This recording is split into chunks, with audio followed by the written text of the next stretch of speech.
Assalamualaikum students, I am your science teacher, Ms. Fatma. Today we are going to learn a new topic about animals covering, right? Animals body covering and why they have body coverings and how many different type of body coverings do animal have. Okay. Before starting my lecture, I would like to revise what we have learned in the last two video lectures. All right. In the last class, we have discussed about how animal moves. All right. They have different way of moving. They have wings, they have their legs, they have few have their fins to move and glide, right? Now today with the topic we are going to discuss is about animal body coverings. All right, so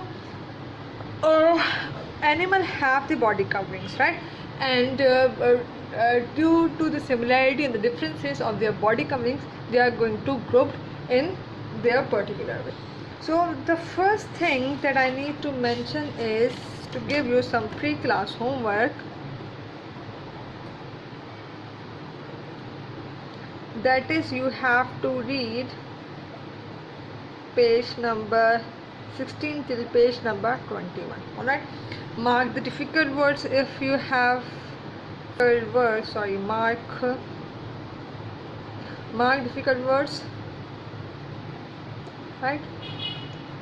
Learn those spelling, and if you have any query you can send it to me, right? Now just quickly discuss about the topic that we are going to discuss.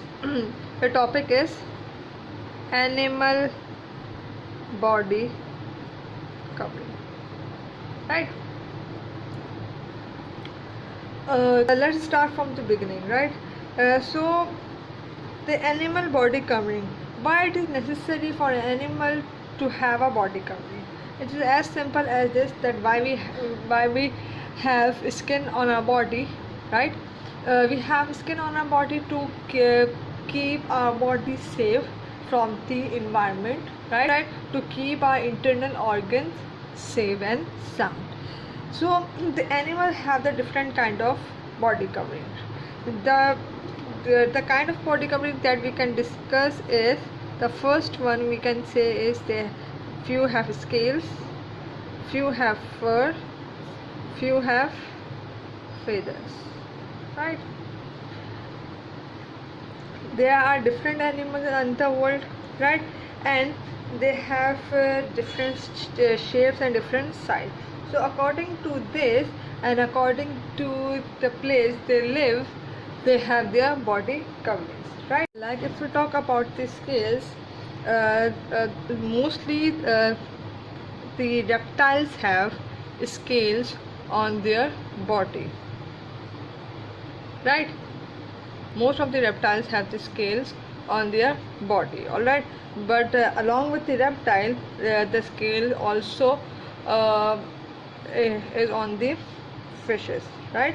Reptiles are those animals which can live on land as well as on water, right? So scales are mostly on reptiles and on fishes. Fishes are not reptile, but they do have the scale. All of these scales are of different kind, right? There is no similarity between the scales of the fishes and the scale of the crocodile. They both are completely different types of scale. All right, and page number 17, there are so many different animals that are grouped together. The reason why these animals are grouped together is because all of these animals have the same kind of body covering. So what is the kind of body covering they have? The body covering they have is scale. Fish, chameleon, crocodile, tortoise, fox snake, tree boa, anole lizard, all of these have same kind of body coverings. These all have scales on their body. Are scales?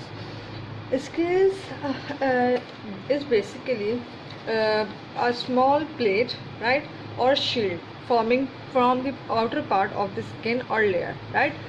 Certain animals have the scales on their body. The reasons of having skin on their body is to protect their body from the environment, is to protect their body from the attack. Alright, as you can see, the fishes have this scale on their body, chameleon has the scale on their body, crocodile has the scale on their body. Scale is sort of a hard material that protects their body from the harsh environment. And for the animal like, for the reptile like snakes, they have the scale so that their body won't be hurt when they slide over the earth, over the land or over the rough surfaces. Alright, tortoise has also a scale, right? It has the harder scale, that is its shell on which it used to hide itself. Alright, now so all the animal on this page are grouped together, can be grouped together. Why they can be grouped together? They can be grouped together because all of these animals have same type of body covering. On the basis of the same type of body covering, we can say that these all can be grouped in a they can be grouped in. Now look at your page number 18 and page number 19.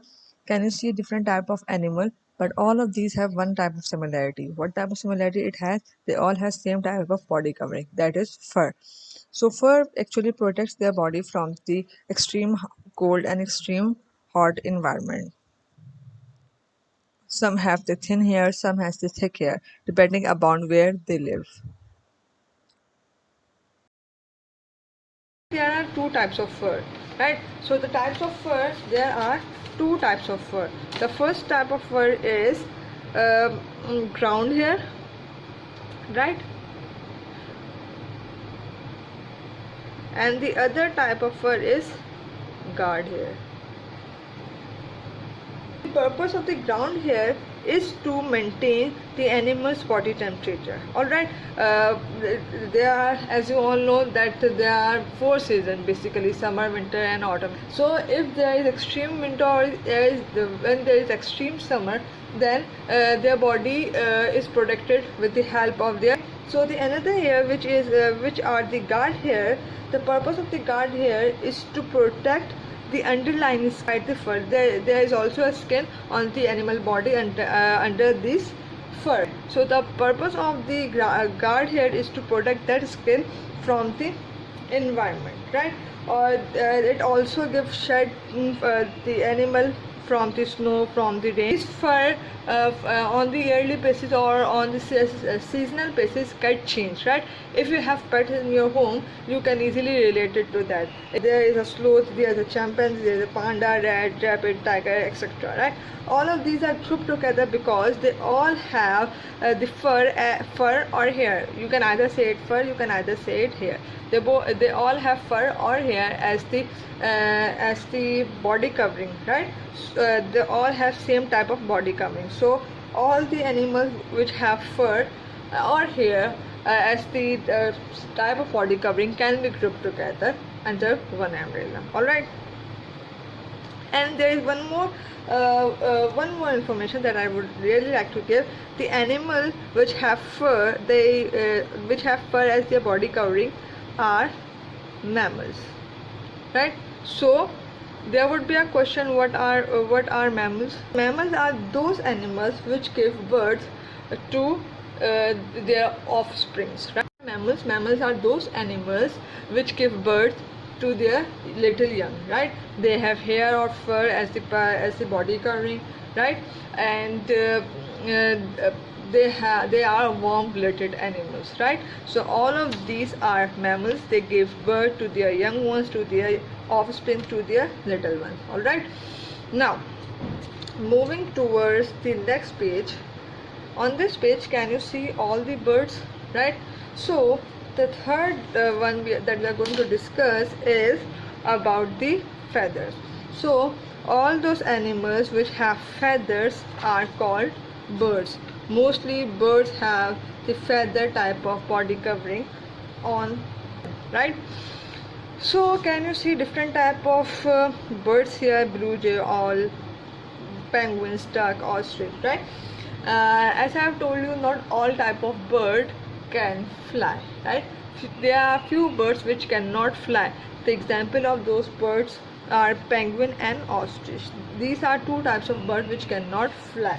So what is the purpose of the feather on their body, and how feather help them to protect their body, right? Helps the birds to fly, right, in the air. Some birds like penguin and ostrich don't fly, but they also have feathers. Like, can you see, they have feathers, but these feathers help them to swim and to keep their body warm in the harsh temperature. All right. So all of these animals, all of these birds on this page can be grouped together. Why they can be grouped together? They can be grouped together because they all have feathers on their body. All right. Thank you so much, class, for listening to me. If you have any query, you can ask me in the designated time.